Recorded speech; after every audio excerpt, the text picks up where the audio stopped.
हमारा first question है दोस्तों, निम्न में से आयनिक यौगिकों का गुण कौन सा है? बताइए दोस्तों। तो दोस्तों वह जो है इनका गलनांक और क्वथनांक उच्च होता है। दोस्तों आयनिक यौगिकों का जो गुण है वह है इसका गलनांक और क्वथनांक, ठीक है, उसका उच्च होना। और दोस्तों आयनिक यौगिक जो होते हैं इनमें दोस्तों ध्रुवीय घोल में प्राय घुलनशील होती है। और आयनिक यौगिक दोस्तों जलीय घोल विद्युत का सुचालक होता है। इसके अलावा दोस्तों जो आयनन है उसकी मात्रा उच्च होती है। और किसी रवा यानी क्रिस्टल के आयनों को एक दूसरे से अनंत दूरी तक करने की जो आवश्यक ऊर्जा है उसको क्या कहते हैं? वह कहलाता है दोस्तों जालक ऊर्जा। और सहसंयोजी यौगिकों का जो द्रवणांक और क्वथनांक होता है दोस्तों वह होता है भिन्न। और सहसंयोजी यौगिक दोस्तों ध्रुवीय गोलकों में प्राय क्या होते हैं? अघुलनशील, ठीक है। परंतु दोस्तों इसमें क्या होता है, अध्रुवीय जो घोलक होते हैं उसमें प्राय घुलनशील होता है। याद रखिएगा दोस्तों। नेक्स्ट क्वेश्चन पे चलते हैं। हमारा नेक्स्ट इंपॉर्टेंट क्वेश्चन है, एक वस्तु पर कार्यरत एक डैश इसे गति प्रदान करता है। बताइए दोस्तों क्या है वह? तो दोस्तों वह है असंतुलित। दोस्तों ये जो होता है संतुलन, ठीक है, तीन प्रकार के होते हैं। फर्स्ट होता है स्थायी संतुलन, ठीक है। ये क्या होता है दोस्तों? इसमें दोस्तों यदि किसी वस्तु को उसकी संतुलन स्थिति से थोड़ा सा विस्थापित किया जाए और बल हटाते ही वह जो है क्या हो, पूर्व स्थिति में आ जाए, तो ऐसी जो संतुलन है उसको कहते हैं दोस्तों स्थायी संतुलन। सेकंड होता है दोस्तों अस्थायी संतुलन। इसमें क्या होता है दोस्तों, यदि किसी वस्तु को उसकी संतुलन अवस्था से थोड़ा सा विस्थापित करके छोड़ने पर जो है उसे पुनः संतुलन की अवस्था में ना आए, तो ये जो है दोस्तों क्या कहलाता है? अस्थायी संतुलन। थर्ड होता है दोस्तों उदासीन संतुलन। इसमें दोस्तों यदि किसी वस्तु को उसकी संतुलन स्थिति से थोड़ा विस्थापित करके, ठीक है, छोड़ने पर वह वस्तु जो है अपनी पूर्व अवस्था में आने का प्रयास ना कर बल्कि अपनी नई अवस्था में ही संतुलन हो जाए, तो कह सकते हैं कि दोस्तों जो वस्तु है क्या होगी? उदासीन संतुलन में। याद रखिएगा दोस्तों। और दोस्तों ये वीडियो कैसा लगा बताइएगा जरूर। अगर आपको वीडियो अच्छा लगा है तो एसएससी मेकर को लाइक कीजिए, सब्सक्राइब करें एंड शेयर करना बिल्कुल ना भूलें। नेक्स्ट क्वेश्चन पे चलते हैं। हमारा नेक्स्ट इंपॉर्टेंट क्वेश्चन है दोस्तों, धातुओं का वह गुण जिसके कारण उन्हें चपटा किया जा सकता है उसे जो है अघात वर्धनीयता कहा जाता है। इनमें से कौन सा अघात वर्धनीयता का उदाहरण नहीं है? बताइए दोस्तों। तो दोस्तों वह है ईडियम पन्नी। दोस्तों धातुओं का जो वह गुण होता है जिसके कारण उन्हें चपटा किया जा सकता है, तो दोस्तों उन्हें क्या कहा जाता है? अघात वर्धनीयता। और इंडियम जो पन्नी है दोस्तों अपात वर्णनीयता का उदाहरण नहीं है, ठीक है, अघात वर्णनीयता। और दोस्तों अघात वर्णनीयता धातुओं का वह गुण है जिसके कारण जो है इसे पीट पीट कर चदरा बनाया जाता है। और सबसे अधिक आघात वर्णनीयता जो है दोस्तों किसमें होती है? सोने की धातु में, यानी जो सोना धातु होता है। और दोस्तों दूसरे सबसे अधिक आघात वर्णनीयता धातु कौन सी होती है? तो दोस्तों वह होती है चांदी। याद रखिएगा। नेक्स्ट क्वेश्चन पे चलते हैं। हमारा नेक्स्ट इंपॉर्टेंट क्वेश्चन है, परागण के बाद क्या होता है? तो दोस्तों होता है उर्वरण। दोस्तों परागण के बाद जो है उर्वरण होता है। और दोस्तों पराग कोश से निकलकर अंडप, ठीक है, इसके वार्तिक राग पर परागण के पहुंचने की क्रिया जो है क्या कहलाती है? परागण। दोस्तों परागण को जो है स्वपरागण और पर परागण में बांटा जाता है, ठीक है, बांट देते हैं। और दोस्तों परागण जो है कीट, पक्षी, हवा, जल इनके द्वारा जो है पर परागण होता है। याद रखिएगा दोस्तों। नेक्स्ट क्वेश्चन पे चलते हैं। हमारा नेक्स्ट इंपॉर्टेंट क्वेश्चन है, यदि किसी गतिमान पिंड की चाल दुगनी कर दी जाए तो क्या होता है? तो दोस्तों क्या होगा? इसका संवेग जो है दुगना हो जाता है। दोस्तों इसमें क्या होता है, किसी वस्तु के द्रव्यमान और उसके वेग के गुणनफल को उस वस्तु का क्या कहते हैं? संवेग कहते हैं, ठीक है। और संवेग बराबर होता है दोस्तों वेग इंटू द्रव्यमान के, जो कि है P is equal to M into V, ठीक है।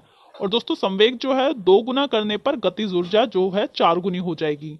और इसको हम दर्शा सकते हैं दोस्तों K E is equal to P2 upon 2M, ठीक है, जहां पे दोस्तों P क्या है?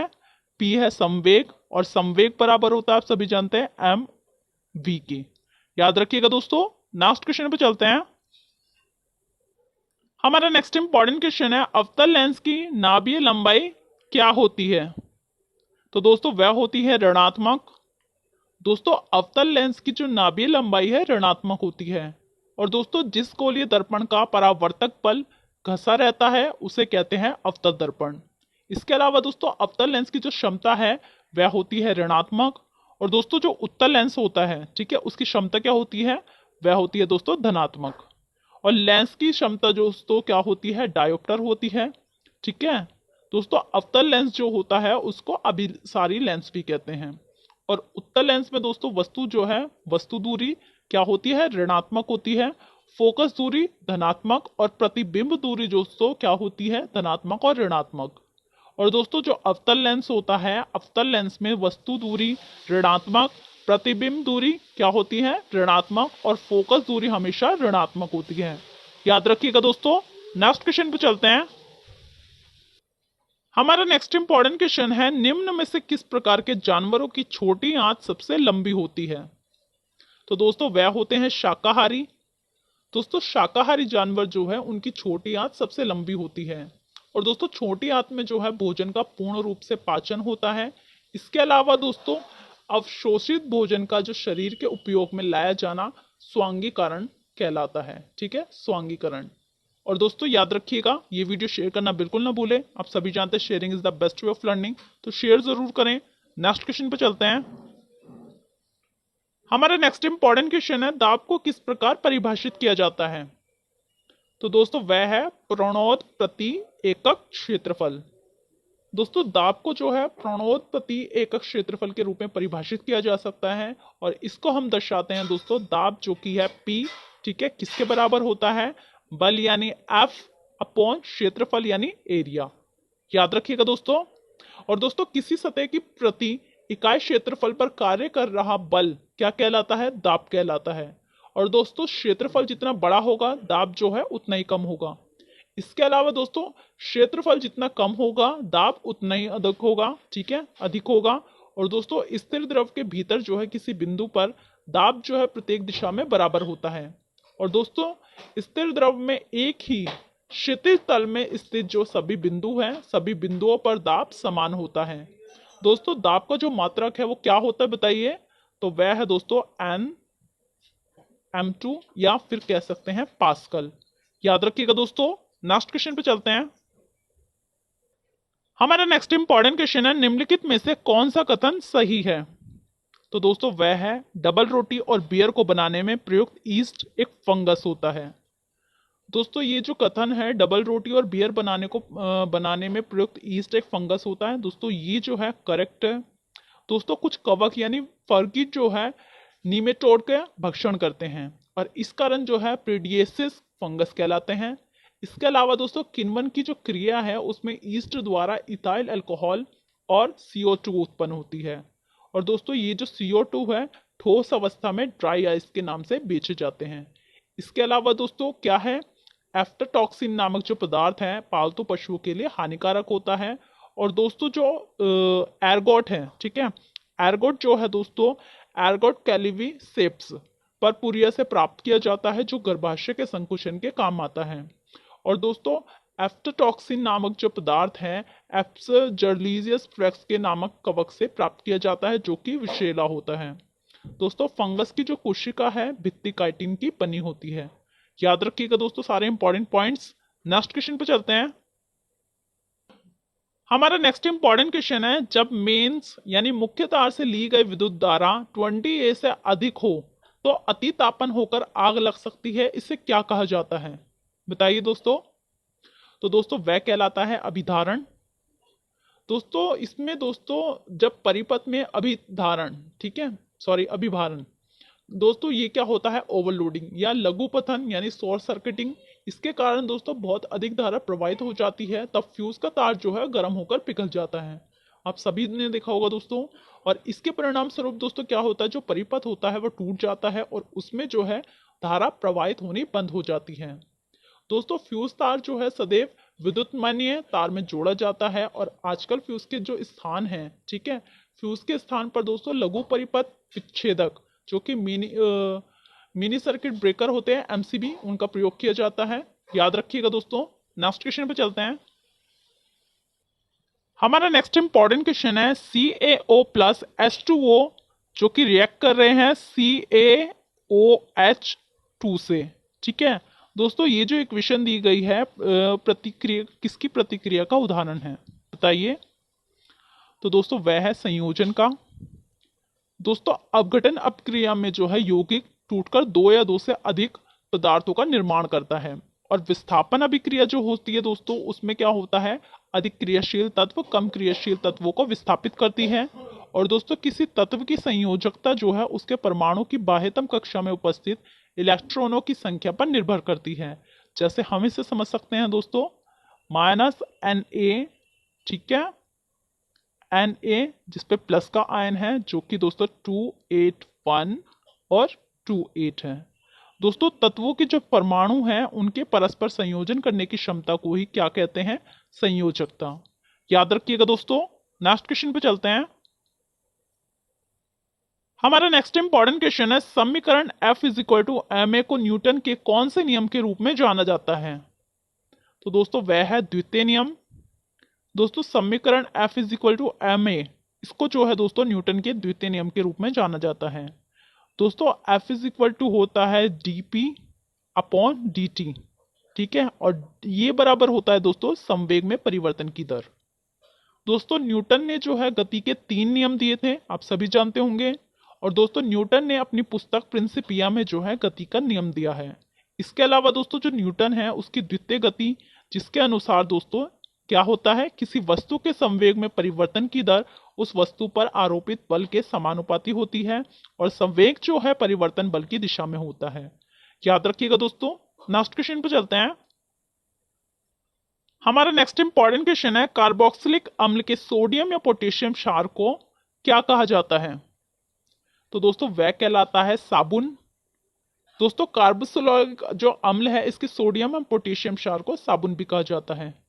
दोस्तों साबुन जो होता है उच्च वसीय अम्लों के सोडियम और पोटेशियम लवण है, ठीक है, और ये दोस्तों साबुनीकरण के द्वारा बनते हैं। दोस्तों साबुन जो है अल्कोहल में विलय होता है और इसमें जो नमी है दोस्तों 10% से अधिक नहीं होती। और अपमार्जक में दोस्तों ये लंबी श्रृंखला वाले एरिल सल्फेनेटो या सल्फेटो के सोडियम और पोटेशियम लवण होते हैं। और दोस्तों अपमार्जक जो है कठोर जल के साथ भी झाग उत्पन्न करते हैं। याद रखिएगा दोस्तों। नेक्स्ट क्वेश्चन पे चलते हैं।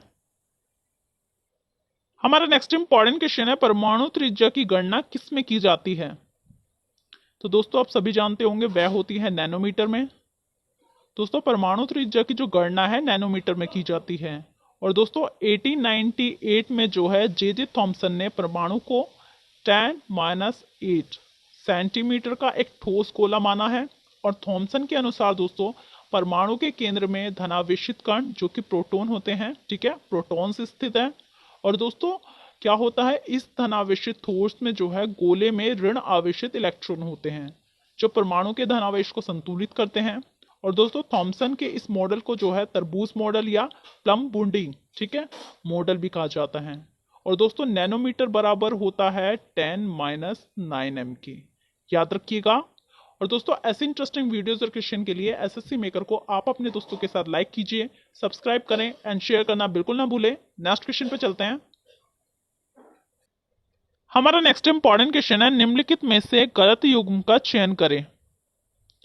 तो दोस्तों वह है जैविक अम्ल रासायनिक उर्वरकों से प्राप्त होता है। दोस्तों जैविक अम्ल जो है कार्बनिक उर्वरकों से प्राप्त होता है और कार्बनिक खेती दोस्तों पर्यावरण की दृष्टि से लाभदायक है। इसके अलावा दोस्तों केंचुए को जो है कृषक का मित्र कहा जाता है, ठीक है, कृषक का मित्र। दोस्तों वर्मी कल्चर का जो संबंध है जैविक खेती से है, ठीक है, और जैविक घटक जो है दोस्तों 3 प्रकार के होते हैं। कौन कौन से? फर्स्ट है दोस्तों उत्पादक, सेकंड है उपभोक्ता और थर्ड है अपघटक। दोस्तों सिक्किम जो है भारत का पूर्ण कार्बनिक खेती वाला कौन सा राज्य है? प्रथम राज्य है। याद रखिएगा। नेक्स्ट क्वेश्चन पे चलते हैं। हमारा नेक्स्ट इंपॉर्टेंट क्वेश्चन है, डैश आवृत सारणी का सर्वाधिक विद्युत ऋणात्मक तत्व है। तो दोस्तों वह है फ्लोरीन। दोस्तों फ्लोरीन जो है आवृत सारणी का सर्वाधिक विद्युत ऋणात्मक तत्व है। दोस्तों किसी तत्व की परमाणु की वह क्षमता जिससे वह साझेदारी की जो इलेक्ट्रॉन है, इलेक्ट्रॉन जोड़ी को अपनी ओर खींचती है, उसे उस तत्व की क्या कहते हैं? विद्युत ऋणात्मकता। और दोस्तों सबसे अधिक जो इलेक्ट्रॉन है, ठीक है, इलेक्ट्रॉन बंधुता क्लोरीन की होती है। ठीक है, और इसके अलावा दोस्तों क्या होता है, जब उदासीन परमाणु का एक इलेक्ट्रॉन ग्रहण करता है तो उसके फलस्वरूप उत्पन्न ऊर्जा को क्या कहते हैं, इलेक्ट्रॉन बंधुता। याद रखिएगा दोस्तों। और दोस्तों वर्ग जो 7A है, ठीक है, 7A जो वर्ग है, इसके तत्व जो होते हैं दोस्तों, इलेक्ट्रॉन बंधुता इनकी उच्च होती है। और दोस्तों आयोडीन जो है, आयोडीन ठोस अवस्था में पाए जाने वाला क्या है, अधातु। याद रखिएगा दोस्तों। नेक्स्ट क्वेश्चन पे चलते हैं। हमारा नेक्स्ट इंपॉर्टेंट क्वेश्चन है, समान रासायनिक गुण वाले दो तत्वों के निम्नलिखित में से कौन सा विकल्प सही है, बताइए दोस्तों। तो दोस्तों वह है, तत्वों में संयोजी इलेक्ट्रॉनों की संख्या जो है समान होगी। याद रखिएगा दोस्तों। नेक्स्ट क्वेश्चन पे चलते हैं। हमारा नेक्स्ट इंपॉर्टेंट क्वेश्चन है, लवणों के संबंध में निम्नलिखित में से कौन सा कथन सही है। तो दोस्तों वह है, लवण जो है दोस्तों उदासीनीकरण अभिक्रिया द्वारा अम्ल और क्षार के संयोजन से बनते हैं। ओके दोस्तों, ये जो है NaOH प्लस HCl जो कि रिएक्ट कर रहे हैं दोस्तों NaCl प्लस H2O से। H2O आप जानते हैं दोस्तों, ये होता है वाटर, और NaCl इज इक्वल टू क्या होता है, सॉल्ट। दोस्तों अम्ल और क्षारक जो कि भस्म है, इसकी अभिक्रिया के फलस्वरूप जो है जल के साथ बना दूसरा यौगिक क्या कहलाता है, लवण कहलाता है। ठीक है, और दोस्तों लवण जो है एक यौगिक है, और दोस्तों लवण ऐसा यौगिक है जो अम्ल में विद्यमान विस्थापनशील हाइड्रोजन परमाणुओं के धातु और सदृश आचरण करने वाले मूलक द्वारा पूर्ण या आंशिक रूप से विस्थापित होने पर बनते हैं। याद रखिएगा दोस्तों। नेक्स्ट क्वेश्चन पे चलते हैं। हमारा नेक्स्ट इंपॉर्टेंट क्वेश्चन है, आवधिकता शब्द से क्या तात्पर्य है। तो दोस्तों ये जो है निश्चित अंतराल के बाद समान गुणों की पुनरावृत्ति है। ठीक है दोस्तों, जब कोई रासायनिक अभिक्रिया में एक निश्चित अंतराल के बाद एक समान गुणों और तत्वों का पुनरावृत्ति होता है तो इसे कहते हैं आवधिकता। ठीक है, और दोस्तों वे यौगिक जिनके आणविक सूत्र जो है एक ही होते हैं किंतु जिनके अणुओं में परमाणुओं की व्यवस्था भिन्न भिन्न होती है और भौतिक एवं रासायनिक गुण भिन्न भिन्न होते हैं, समावयवी कहलाते हैं। याद रखिएगा दोस्तों। और ऐसी जो घटना है दोस्तों क्या कहलाती है, समावयता। याद रखिएगा। नेक्स्ट क्वेश्चन पे चलते हैं दोस्तों। हमारा लास्ट इंपॉर्टेंट क्वेश्चन है, उत्तक संवहन पूल बनाते हैं, बताइए दोस्तों। तो दोस्तों वह है जाइलम और फ्लोएम। दोस्तों जाइलम और फ्लोएम उत्तक जो है संवहन पूल बनाते हैं। जाइलम जो कि दोस्तों दारू और फ्लोएम यानी बास्ट तो जटिल स्थायी उत्तक है। दोस्तों जो जाइलम है, ठीक है, इसको जो है चालन उत्तक भी कहते हैं, और इसके दोस्तों 4 भाग है। फर्स्ट है वहिनिकाएं, ठीक है, सेकंड है वाहिकाएं, थर्ड है जाइलम तंतु, और फोर्थ है जाइलम मृदुलक। दोस्तों फ्लोएम जो होता है इसके एक संयोजक उत्तक है, और फ्लोएम दोस्तों 4 तत्वों का बना होता है। फर्स्ट है दोस्तों चालनी नलिकाएं, सेकंड है सहकोशिकाएं, थर्ड है दोस्तों फ्लोएम तंतु, और फोर्थ है फ्लोएम मृदुलक। और दोस्तों जाइलम और फ्लोएम मिलकर जो है संवहन बंडल का निर्माण करते हैं। याद रखिएगा दोस्तों सारे इंपॉर्टेंट पॉइंट्स। तो दोस्तों ये थे साइंस के important top 20 MCQ most important questions. I hope ये वीडियो आपको पसंद आया है। ये वीडियो कैसा लगा कमेंट बॉक्स में ज़रूर बताइएगा। पसंद आया तो अपने स्टडी रिलेटिव ग्रुप में शेयर ज़रूर करें।